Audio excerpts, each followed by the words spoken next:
Welcome back, everyone, to Game Time Talk. It's been a long 2 weeks since the international break, but I'm here as always with my brother Chinwike, and we are going to be breaking down Manchester United 2, Brentford 1. What are your overall thoughts on the game?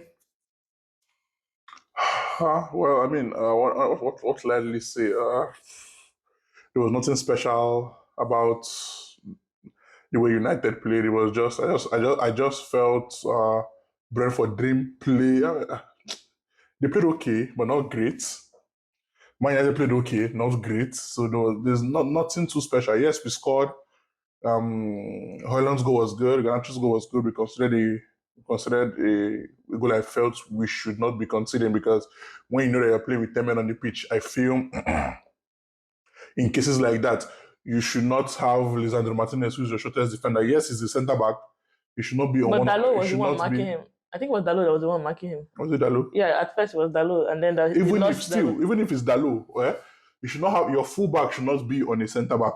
That's not how it works. Let's be honest. It's because we have another short midfield defender. Normally, your other defender would take charge and defend that kind of But situation. my point, But we have technically, a 5'3" Laicho, I say Laicho, Laicha was playing fullback today. So technically, he was a fullback in this game. He should not. My point still being, in a case like that, I always feel it's always best to have your two centre backs to match up to at least one centre back and their striker. Now we know they don't have any striker that can actually hit the ball because Yeah. Buemo and Shadi are not that superior on the air. So match up to their two centre backs, especially in Tampino, who is actually good on the air. You get my point? So, I mean, yes, the list was not on the pitch, which was the right call for the referee. He had blood. I know Man U fans will vex, but he had blood on his face. The rule states once we see blood, the player has to go out. No, this is what someone said. I saw people say, like, we had 3 minutes after the thing happened the first time. Why didn't he wrap his head up in that first instance? So when it first happened, his head was wrapped. So what happened to the wrap? That's what I was confused about. I knew his head. I knew it was that's why we had 4 minutes extra time in the first half because they were actually wrapping they had to wrap his head.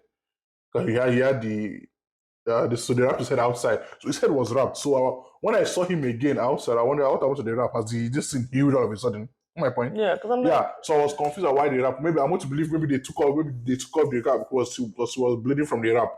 That's why it was stopped the second time again for him to go out. So that's what I'm thinking. So you're bleeding from the wrap, so you take off the wrap of wrapping more. So I think without the wrap? I think that it's now that's why I have a problem because this is not it is a head injury. He's not on his head. You have to make sure that kind of thing is treated because he could have gone in there now, maybe headed the ball again now, had a concussion, that is the end. Now you lose him or got seriously injured. Now you lose him for a longer period of time when you could have actually just lost him for a few minutes, made sure it was done well, before sending him back out there. Because now he could have gotten seriously injured on his head. Something could have happened now. They will say bring something that he'll be out for 5 weeks. Now you lose one of your best centre backs for this season anyway. Just like that for just no cost. Saying much. Yeah. So but I mean, I feel United played okay. There was nothing special. Brentford didn't really. I don't think we can take anything out of this game because I'm not looking at this game thinking, oh. No, you know that things can take out from this game. What can you say about this after this game? Eriksen played well but he has been. I can't think there's anything new. Okay, there's nothing new. What can we take out of this game? I give Rashford A for his efforts today towards the end of the game. He actually he looked dangerous. I give him that. In hell. No, but it's a fact. He took because we have not seen effort from him at all. I'm saying the buy is horrible. That buy is not good. He took players on. He used the space towards the end of this game to help go down the field. So I give him A for that effort. He tracked back because that's what I want. He did not track back. He tracked back to help out Dalo towards the end of the game, which I didn't feel we should have been under pressure, to be very honest with you. Because we took off all our this. We went back to 5 at the back. Because Ten Hag liked to defend. Because Brentford didn't really show any attacking impetus today, to be very honest. Yeah. So that's why when teams don't show, that's when Rashford and Garnacho have their best games because they just keep running down the wings every time because the opposition is not really challenging you. Yeah. But yeah. Like you see, Garnacho had I don't know. He had a lot of joy on that left hand side against I don't know who was even See now, the left back or whoever. but see what this is one of my problems with teams that play centre backs as right backs. Van der Berg is not a right back. Yeah. He's a centre back because the way Brentford plays, they play him at I don't know how even Brentford even plays there. They play him as a right back. Now against Garnacho, if you put a right back against Garnacho, he does not succeed. Whether the right back is slow, whether the right back is slow or the right back is fast, he cannot succeed. Is good or not good because Garnacho doesn't have to dribble. But he had a lot of joy against Sir Van der Berg today because Van der Berg is centre back. And you know, there's a difference between playing centre back and playing right back. Yeah. I think that's why Rashford had joy against Aya today because Aya is a centre back for crying out loud. You can't. I don't know how. But it works for Thomas Frank. He knows how he does it, and they win games. So I mean, I can't blame him. Literally, like I don't know why they didn't play Wissa with Mbeumo like from the get go. I don't know why they brought on Wissa towards the end. I mean, I get why they brought him on, but like you should have started both your strikers in that point because I feel like they work well together. But he started 2 strikers. I don't know who the other guy is. Shadi is test. Shadi have been playing this season now. I say play Wissa and Mbeumo. Why? There's a connection they have. Mbeumo was out there on the wing. He did his best, but out there on the wing doing. I don't know what was going on with him. Like they didn't do anything. He had a poor game. Attacking wise. That's the thing. So you can't blame it on him not starting Wissa. I'm saying that's why I say you start your better play. I think there's a better connection those two have. Are you sure that in training Shadi did not perform better? So you had to start first and perform better in training. You cannot.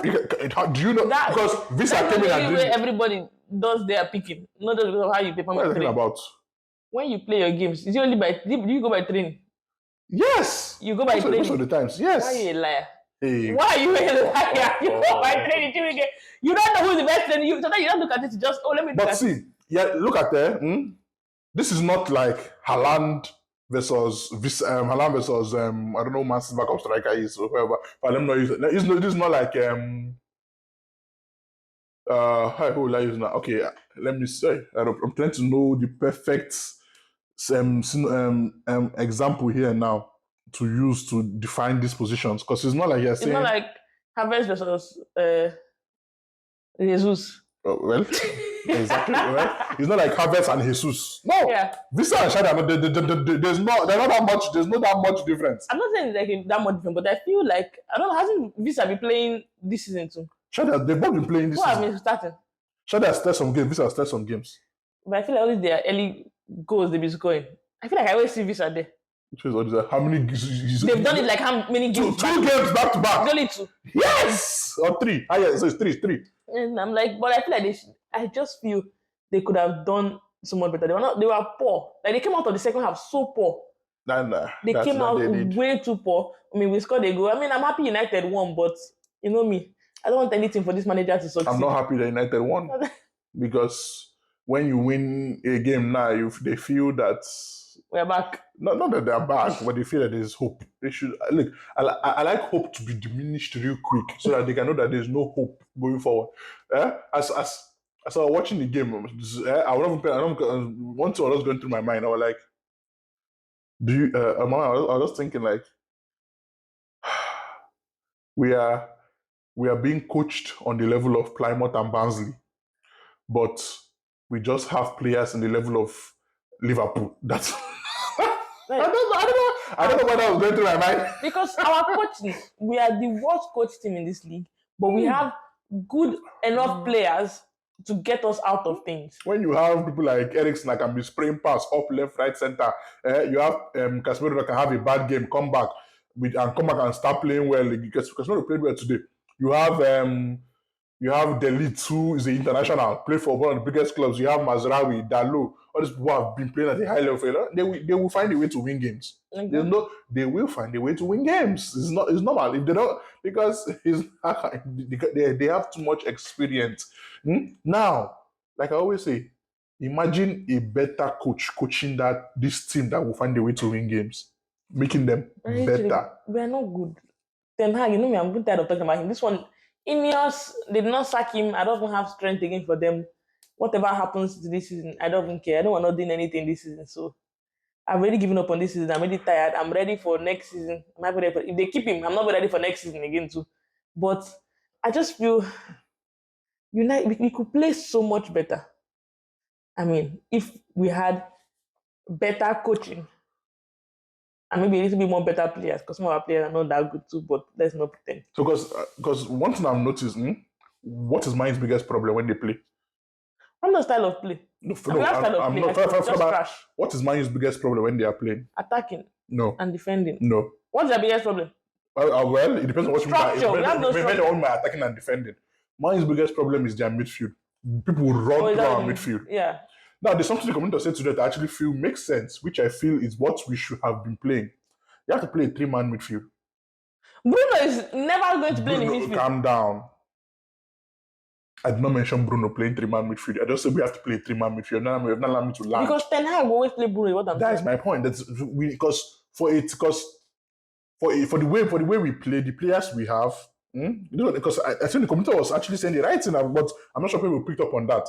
Because he said this, when you have people like Eriksen, Mino, and Casemiro that don't have the legs, like you feel, you play them play them in a 3-man midfield. They complement each other. Mm-hmm. They will complement. Now you have Casemiro, who's the sitter. You have Eriksen, who's like the Modric. And you have Kobe Mino. I'm not comparing this to these people. Yeah. I have Kobe Mino, who's like Toni Kroos. Toni Kroos is not a DM. Can he play it? Yes, but it's not his best position. Mm-hmm. Just like Mino can play DM, but it's not his best position.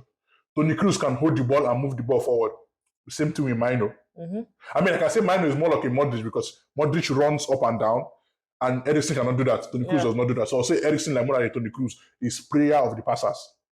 Of the passes. Yeah, of the passes. Thank you. So I think this is that 3-man midfield will be great. Now you know that you're not telling. Get my point. Good, maybe. Good. No, you understand my point now. Now you're not be that. That means now you're not telling Casemiro to do too much. You just know that his job there is to be a DM. Yes, you want your DM. He can pass the ball. It's not saying he cannot pass the ball. So he's going to be like how he was with Real Madrid. He was a stopper. He was a destroyer. He gets the ball back for you, hold up the play, give it to the playmakers. Mm-hmm. Because and once in a while he runs forward to do his 1 or 2 and score his goals like he does. Yeah. So I don't have any problem with that. I feel that should be the standard. Yeah, Bruno is because he gives the ball, because I was watching, there was a pass that Eriksen gave to that. I thought, when you give a pass direct, now you're passing into open space. They do have team passing into open space and passing into open space. Bruno doesn't pass into open space. Bruno passes into open spaces. Eriksen passes into open space. As in, I don't know if you're understanding me. There's a pass that Eriksen gave today. He gave that pass from inside our half. For Garnacho, that one Garnacho ran. Yeah. That defender jumped up. But because that pass was well timed, as in it was Eriksen knew as I'm playing this ball, I'm putting in mind that this defender can jump up. Yeah. So that if he jumps, he will not be able to get that ball and to still land perfectly for Garnacho to run. That is how you pass the ball. Bruno sometimes if Bruno makes 15 passes long passes in a game, he only gets like 2 or 3. That is not right. I can't be having you making for you to be my creative 10. You're my number 10 for crying out loud. Throws his leg at the thing. And that pisses me off. Throws his leg at it. And today, towards the end of the game, now they had a corner kick in the 94th minute and they played the ball. Dude, go to the ball. He's trying to nyash the person. That people don't go over. Forgive my language. That people don't go over people. People go over people. I don't know what was he trying to share. I'm like, what are you doing? Yeah, Bruno, because Bruno gave an assist. People want to. Please, I'm saying people want to be deceived that this guy is not just a flop. I mean, let me not say flop. Who crossed the corner for Brentford today? Who crossed the corner? Damsgaard. I'm sure it's Damsgaard. Damsgaard had a poor game today. If you watched it very well, he misplaced passes, did everything wrong, but he gave the assist. But I'm saying some people want to be deceived that Bruno did something because he did one flick in this whole game. Because he was not good in this game. There was not any time I thought Bruno was even good in this game. Only that flick that he did was good. Good finish by Højlund. I did not know that's how that finish was. When I saw it, I was like, okay, that was a good finish. To have the presence of mind to chip the goalkeeper there. That is. So I was really scared he had taken a heavy. That was Marshall X. Remember that Marshall's goal against Watford? Yeah. Oh, Anthony, my boy. But yeah, so I mean, so that is the thing. So I feel we need to play 4-4-3, 4-3-3, because it gives you more control of the ball. it gives you more control. I think you can have more control with. I think you can have control with any possession. See, Just the way you play it. See, you can't. Now, see, like I said, you have to look into the personnel you have. Now, yes, like now, what Eric said is true, but not true. Yes, the personnel you have, you couldn't play the Ajax way, as you put it, but it does not mean that you couldn't play. Like now, if your Ajax play deserved 90%, you can play 89%, even with the personnel you have. When Pep came into Man City, excuse me, when he came to Man City's first season, he didn't have the personnel, but they still played the same way he wanted to play. He bought Kyle Walker. The Kyle Walker we knew in Tottenham. Could you consider that Kyle Walker will ever play centre back in his life? Because he was never into ball playing. Kyle Walker was a pace merchant. Him and Danny Rose running up and down the left wing for Tottenham then. That was Tottenham style under Pochettino, yeah. But Kyle Walker became a better ball player. He became a better ball player. And we could see the difference. Coaching can do wonders for people. He can do a lot of things. We need coaching. Coach Man needs coaching because they're not trying to kill him. But yeah, that's us for this week for Manchester United. Hopefully, who are we playing next actually? Fenerbahce. Oh, Murillo. Let's see on Thursday. That's another game that then Garnacho and Rashford will run again. Oh yes. Because Murillo is still low block. Literally. Murillo, Fred, Amrabat. No be Let's see. Yeah, but that's us for this week. Like, comment, subscribe as always, and we'll see you on the next one. Bye. Bye.